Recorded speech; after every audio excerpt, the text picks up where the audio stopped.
Oh my goodness, what a massive win for the Auburn Tigers. They shock the Florida Gators.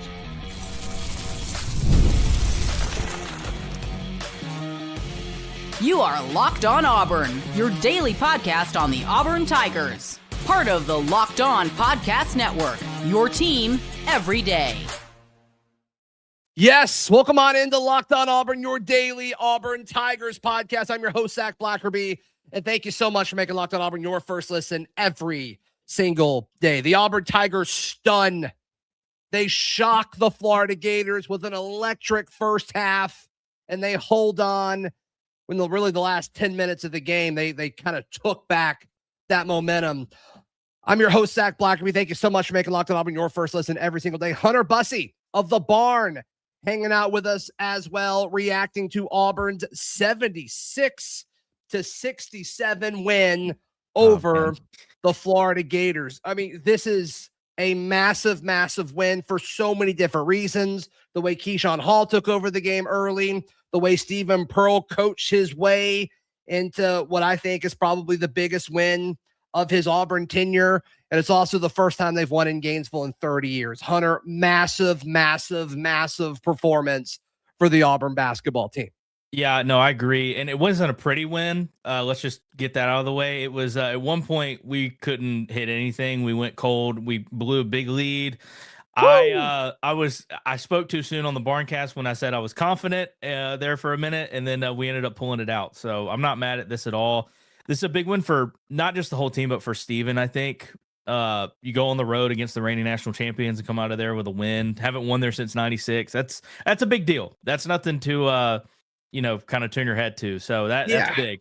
Yeah, I mean, even the best team in Auburn basketball history, they couldn't beat the Florida Gators. I mean, the last few years of the Bruce Pearl era, they had a hard time with Florida. The rest of the country had a hard time with Florida. That's why they won the national championship. I think it kind of gets that, that load off of your shoulders. You don't have to worry about that anymore. Say, okay, I've taken down Todd Golden. We talk so much about, oh, yay, the Goldens and the Pearls are such good friends. Maybe all that can be done. I mean, what a massive win. The line opened at like 7.5, and it shifted dramatically. Yeah. It shifted dramatically. I think at tip, it was an 11.5 point spread in favor of Florida going into this one. I mean, the money, the bettors, the experts, the Sharks, they all had Florida winning this one by double digits, and Auburn just about won it by double digits in Gainesville. I can't get over it, dude. It's just such a big, it was easily the biggest win of the season so far. You could debate on some others, but I think as far as this team goes, this one's pretty substantial for just the long term. I'm sorry, Hunter. You look at what they've done the last two games out. They found ways to win, not against great SEC teams, but I think Ole Miss is okay. And the fact that you did it in Oxford, you've now won your last three, and then 4 of your last 5. You've won your last 2 games that are on the road in a conference where road games are just so hard to pick up. I said this in my discussion with Brandon Olson of Locked On Gators, that this is the type of win that changes how the rest of your season could potentially unfold. Yeah. With back-to-back road wins in a conference where it's just so tough to do that. Goodness gracious. Unbelievable. Unbelievable moment. We just need to be consistent. That's the one thing this team I've noticed is consistency. We'll, win a game in Gainesville, but we'll turn around and drop a game at home that we shouldn't. You know what I mean? It's just we have a couple more hoops to jump over and try to figure out for this team. But, I mean, this today is a very big deal long term, I think. If you can beat Florida on the road, you can win pretty much every game on the rest of your schedule. I mean, it changes how I look at some of these games. Yeah. Texas at home. Okay, you can beat Florida on the road. You can beat Texas at home. At Tennessee's kind of stumbled a little bit. In fact, in the Barncast, I don't know if it was you or Graham that said, oh, I'm surprised Tennessee's not ranked. I mean, that's kind of where we're at. I think that was Graham, Yeah, with the SEC kind of beating each other up a little bit. It's such a big win. We keep saying it over and over and over again because we're just kind of basking in it.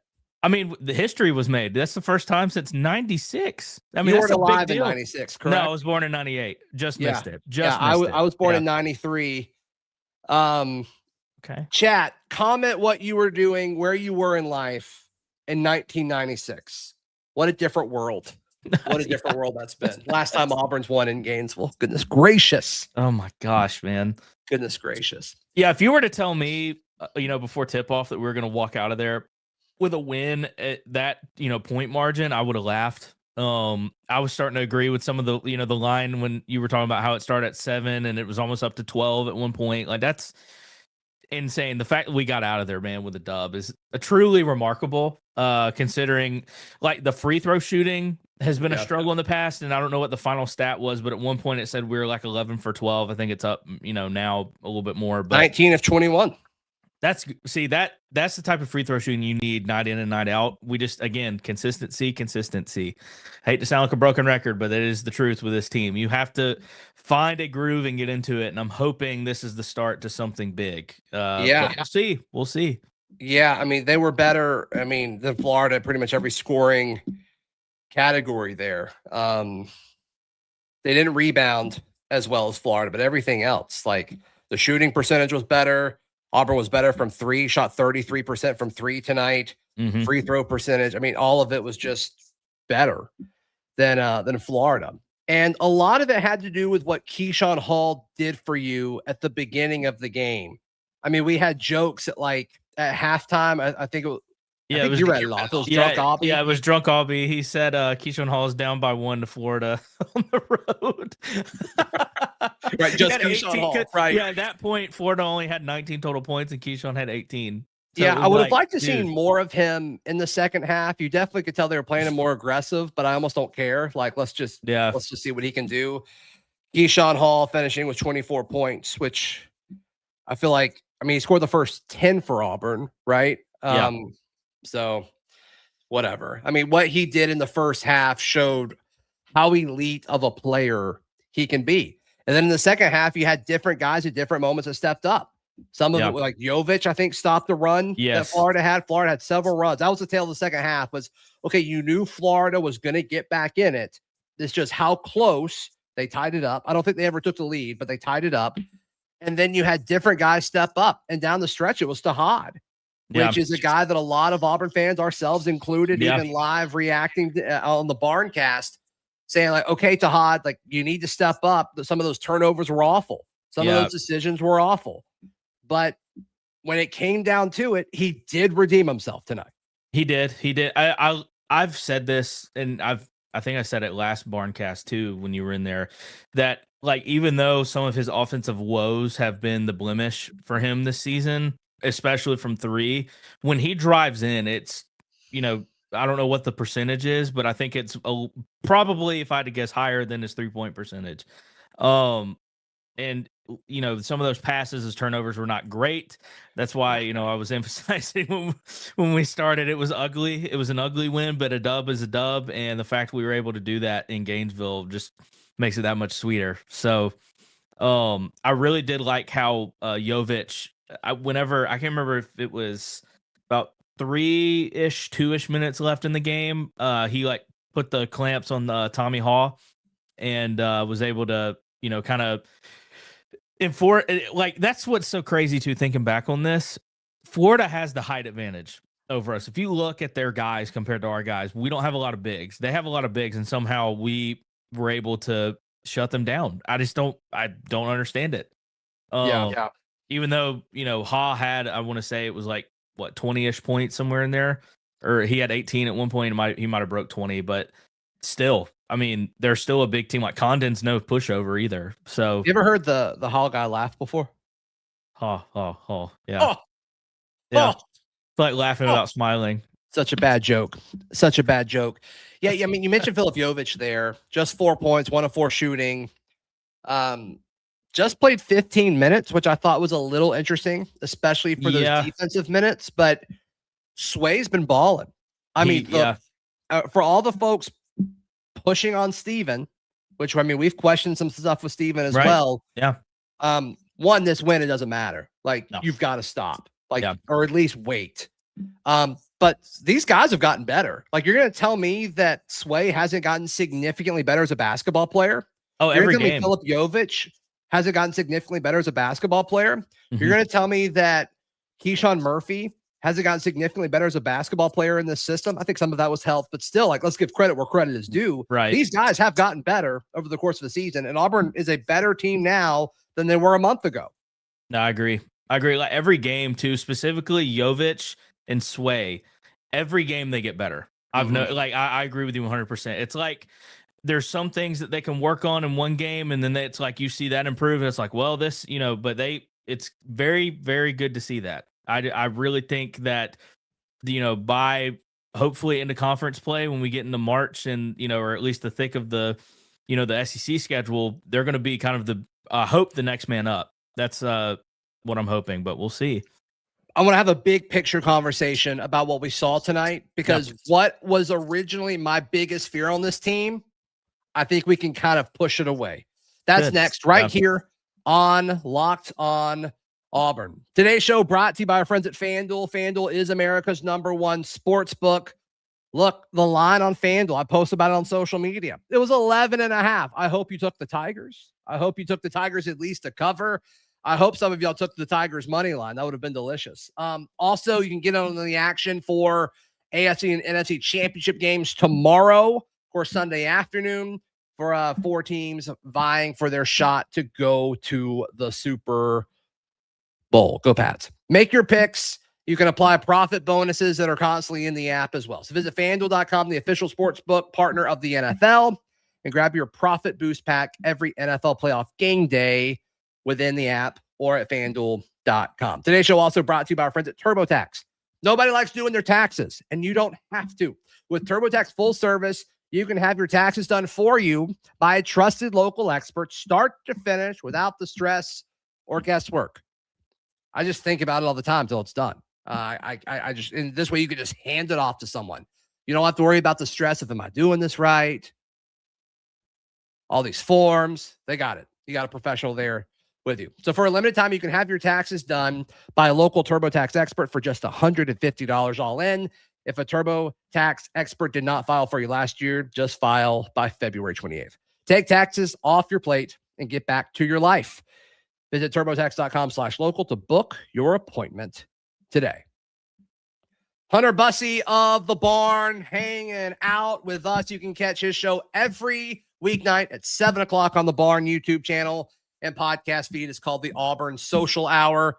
You and Graham McLean do a great, great show. Gallagher Graham. That's what we decided. Gallagher Graham.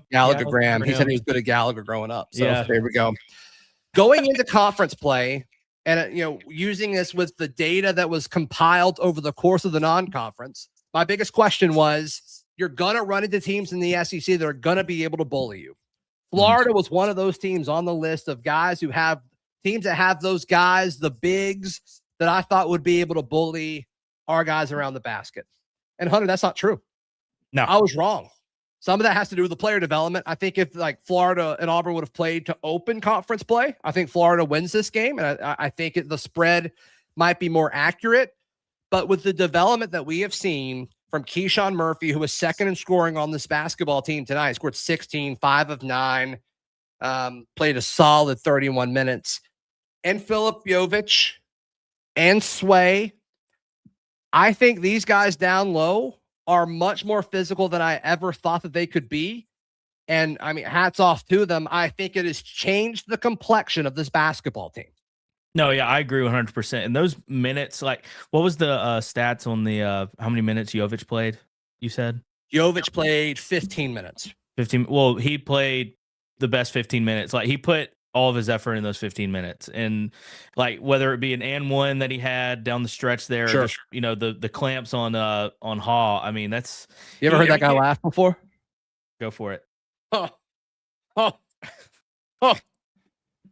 But I've been very impressed with him, and I just think that if we can we're starting to mesh. Tonight was one of those, I think a very grow up or shut up type of game. So I'm hoping that eventually Tahad can get over the rough patch he's on, because we need him to be better, and we don't win without Philip Jovic, Keyshawn Hall, Murphy, and Sway. That And, Freeman too has kind of disappeared offensively just a little bit. He had some good plays in this game, but yeah, I like where we're at right now. For sure. I really do. Yeah, the point guard situation, whether it was the inconsistency of Tahad kind of, in those when there's like 6 or 7 minutes left to go, it felt like. And there not being a backup option with Blake Mashalik. That's the stuff that'll bite you in postseason play. I don't really know what Steven's supposed to do in that situation. Do you start experimenting with Overton as more, giving him more point guard minutes, but then you have to take away some, minutes from him at the 2? Do you want to do that? That's not an ideal situation. So I don't really know what you're supposed to do there, but that's certainly something to monitor moving forward. Yeah. Well, it's like Kyle said, it's all we got.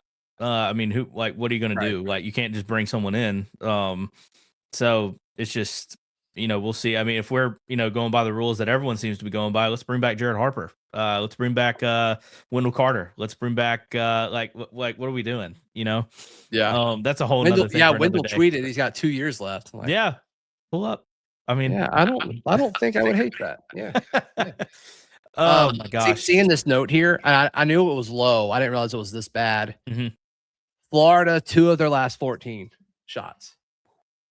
Yeah, we got lucky.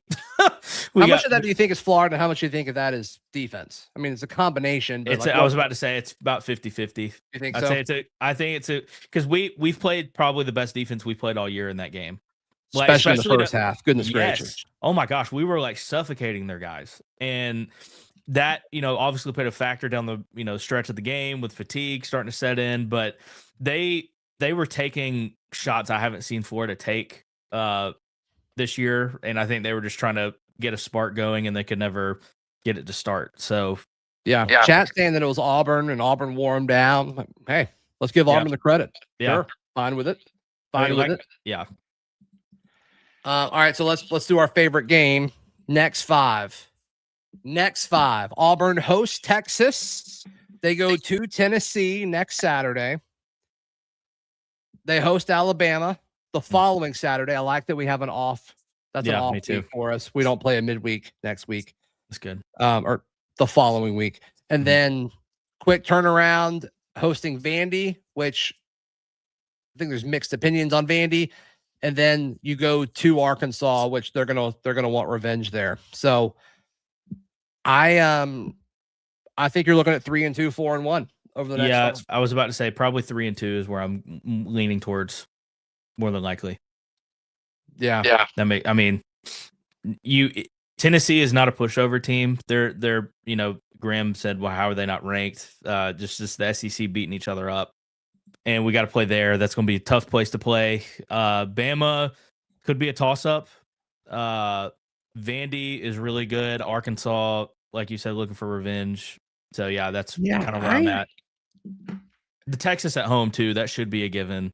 If we can beat Florida and Gainesville, we should beat Texas at home. I'm with you. Yeah. I'm with you. Yeah, Vandy's interesting because they beat Mississippi State. I'm assuming this is from today, but they were riding a 3-game losing streak prior to that. They play Kentucky next. They go to Ole Miss and they host Oklahoma. So I think they'll have 1 or 2 more losses by the time they come to Auburn. I just wonder what the narrative and feeling around that team was, or what it will be going into that game where they come to Neville. Yeah, I don't know, man. I'm curious to see how, if we respond well to this, if we don't get, like I said, we'll win this game in Gainesville and then turn around and lay an egg at home. So I'm hoping Steven will have them ready to go and we'll keep the momentum up from tonight. Cause again, monumental. I'm still like, I don't really know what to say. Like, I can't believe we just went in there and did that. Considering the odds, what a game. the whole week, like even like our own fan base, it's just like, and I was one of them. Like, man, we're about to get mollywopped when we walk in there. We pulled it out. I'm honestly shocked. Yeah, and I mean, Florida had a pretty vicious run there in the second half, and I'm just really proud of our guys. And there was that one big run where they stormed back. And then there was that later run where like we kind of held that off and got some separation, and then they stormed back to tie it. And our guys responded in situations in the past where they hadn't really responded to that. I think like, sure, this win is a big deal, but how you won it could have an impact on the rest of the season. Yeah, I agree. I thought when they tied it up, I thought that was going to be like what broke our back, because we had led pretty much essentially the whole game. Inevitable. Yeah. And it was like we were just kind of just waiting, and then they ended up pulling a rabbit out of their hat and being able to have a little bit more fight in them to go on a little run themselves at the end. So I'm satisfied with that win. I know it was ugly, but I mean, first win in Gainesville since '96. I'm not mad at this at all. Why do you say it was ugly, Hunter? Just because we had a big lead and they came back? That, and it just like we couldn't get our especially Tahad. It was just like we would go on a little run and then Tahad would throw up a ugly three that he shouldn't have taken, or some type of like unforced error, like with the turnovers at the end. I was thinking like, oh gosh, here we go. But we ended up grinding it out. But a win's a win. Awesome win. Awesome win. Proud of these guys. 12-point underdog, and we ended up pulling it. Crazy 1-9. Yeah. What an awesome moment. I mean, we'll talk about this game for a long. This is a big. Oh, we will. I think this is it too. I mean, this is his first year as a head coach, so like obviously he's going to have potentially better wins. But would you say this is like his signature win? Yeah. Considering, I'm leaning towards that way as well. I mean, what was our best win before this season? St. John's, I guess. Yeah, but Arkansas, blowing out Arkansas. Blowing out Arkansas was pretty big, but St. John's too, just because of the hype around them going into. This is bigger than both of those for sure. I agree. Yeah, they're the defending national champions, and it's a team we haven't beat in their place in years, decades. Like, come on, that's very impressive. It's awesome. That's awesome. Hunter, how can people check out everything you've got going on? Yeah, the Barn Social Hour, you can find it on the Barn Auburn YouTube channel. I also help my dad with his 2 podcasts, Bubba on the Lake and the Tailgate Show. Potentially bringing back the Tailgate Show around March. Might do a little bracket challenge, for a little bit of a prize. We'll see. We did it last year and it was very successful. And then my personal YouTube channel, just look up my name. I live stream sometimes random days, but for sure every Sunday night. So that is everything I got on my plate, man. Please like the video. Please subscribe. We'll see you next time. This has been Locked On Auburn.